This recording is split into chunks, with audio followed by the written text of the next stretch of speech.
Future political aspirations. We are a nation of achievers, and if you're in politics, you probably want to be that way. Question is two-part. Long-term political goals for yourself personally, and secondly, if you are elected to this seat, you got a 2-year term. During that time, will you make a commitment to not run for another office during that 2-year term?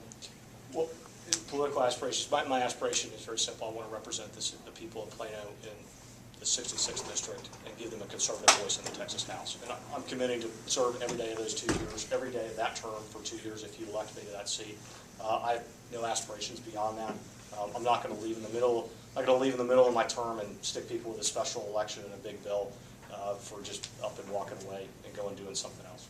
Okay, Ms. Jackson. Well, I'm going to address the leaving in the middle of the term for City Council. I'm running in this election because I care about Plano.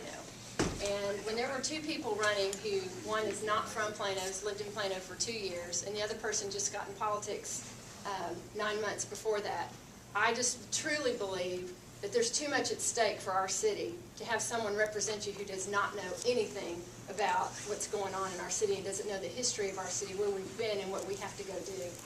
And I will stay in this seat. This is the only thing I've ever wanted to do, was to represent Plano in Austin. And I will stay in that seat as long as the citizens will vote me in, as they believe I'm an effective leader.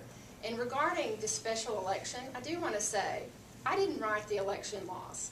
And when I decided to resign from my seat on the City Council, the city charter specifically states it is a 10-day appointment. It is not an election, it is a 10-day appointment. So that is what we thought was going on. But when we moved from a 2-year term to a 3-year term, you have to have an election.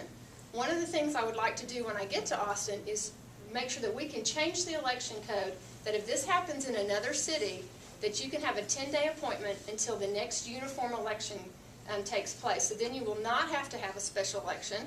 And then there's actually no reason to have 2 weeks of early voting. So the expense associated with this special election is unnecessary, because they could have had a 5-day early voting period and the city chose to have a 2-week. That is not a Mabrie Jackson decision. That is a city decision.